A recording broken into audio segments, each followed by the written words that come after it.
నమస్కారం అండి అందరికీ welcome to my YouTube channel Shri Manju spiritual.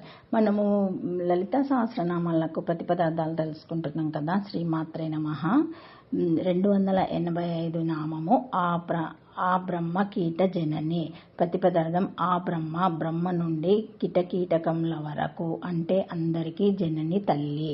ఎంత గొప్పవారైనా తల్లి ద్వారానే భౌతిక ప్రపంచంలోకి రావాలి. తల్లి లేనిదే జన్మ లేదు. అంటే ప్రతి వారికి జన్మనిచ్చేది తల్లే.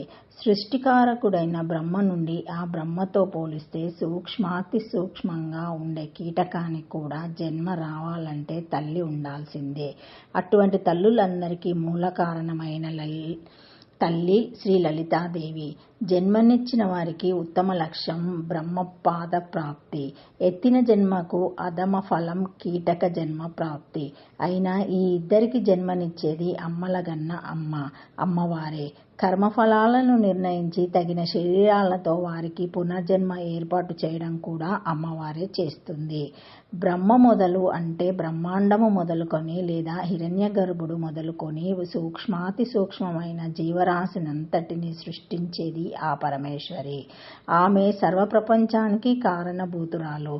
ఈ ప్రపంచంలో అనేక రకాల జీవరాశి ఉన్నది.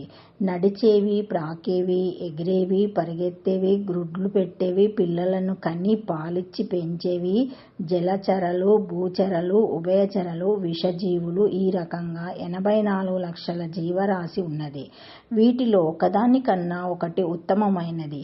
ఆ జీవుల యొక్క కర్మఫలాన్ని అనుసరించి వాటికి ఉత్తర జన్మలు వస్తాయి. అసలు జీవులు రాగద్వేషాల వల్లనే కర్మలు చేస్తాయి.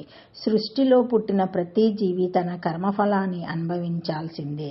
సంచిత కర్మ అనేది అనుభవించటం చేత గాని, భగవంతుని స్మరించటం చేత గాని తీరుతుంది. అనుభవంతోనే అది క్షయం కావాలి అంటే కల్పాంతం దాకా అనుభవిస్తూనే ఉండాలి. అప్పుడైనా ఆ కర్మ క్షయము అవుతుందని నమ్మకం లేదు. ఒకవేళ కర్మక్షయం కాకపోతే మళ్ళీ కల్పంలో మళ్ళీ జన్మించి ఈ కర్మను అనుభవించాలి. ఇలా కాదు అంటే భగవంతుని ఆరాధన ఒకటే శరణ్యం. అమ్ముల పొదిలో ఉన్న బాణాలలాగా ఉంటుంది సంచిత కర్మ. భగవన్నామస్మరణ చేత ఆ కర్మను క్షయం చేయవచ్చు. వర్తమానంలో ఉండే కర్మను మాత్రం అనుభవించి తీరవలసిందే. ఈ రకంగా జీవి చేసిన కర్మను అనుభవించడానికి ఈ జన్మలైతే జన్మలన్నిటిలోనూ నరజన్మ దుర్లభమైనది. ఇంద్రియాలు అన్నీ జీవులకుంటాయి. ఆహార నిద్ర మైదానాలు అన్నీ జీవులకు సమానమే. క్రిమికీటకాలకు కూడా ఇవి ఉంటాయి. మానవుడికి ప్రత్యేకంగా ఉండేది మనసు, ధర్మధర్మ విచక్షణ, యుక్తాయుక్త విచక్షణ జ్ఞానం. కాబట్టి మానవుడు ఏది మంచి ఏది చెడు అనేది తెలుసుకొని ప్రవర్తించాలి. ఈ విధంగా జగత్తులోని జీవులన్నిటి జన్మకు కారణమైంది కాబట్టి పరమేశ్వరి ఆ బ్రహ్మ కీట జనని అనబడుతున్నది. శ్రీకృష్ణ పరమాత్మ భగవద్గీతలో ఈ క్రింది విధంగా చెప్పాడు. పితామహస్య జగతో మాతా దాత పితామహ. ఈ జగత్తుకు తల్లిని తండ్రిని ఆ బ్రహ్మాన్ని నేనే. అహం సర్వస్య ప్రభవో మత్తా సర్వం ప్రవర్తతే.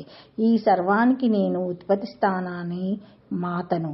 నా నుండి ఈ సర్వము ప్రవర్తిల్లుతున్నాయి. మమయోనిహ మహత్వ బ్రహ్మ తస్మిన్ గర్భం దదామహ్యం. సంభవ సర్వభూతానాం తతో భవతి భారత.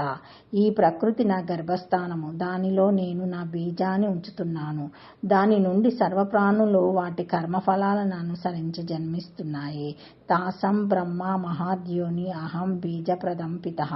గొప్పదైన ఈ ప్రకృతియే గర్భస్థానము. దానిలో బీజాన్ని ఉంచే తండ్రిని నేనే. ఈ విధంగా శ్రీకృష్ణుడు ఈ సర్వజగత్తుకు తల్లిని తండ్రిని నేనే అనే సందేశం ఇచ్చాడు.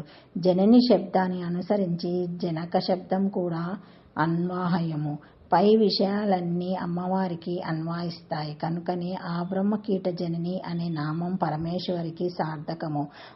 ఓం ఆ బ్రహ్మ కీట జనన్యాయ నమః. అష్టాక్షరి శ్రీమాత్రే నమః. Thank you for watching my video. Please like, share, comment, subscribe to my channel. మరిన్ని వీడియోస్తో మళ్ళీ కలుస్తాను. Thank you.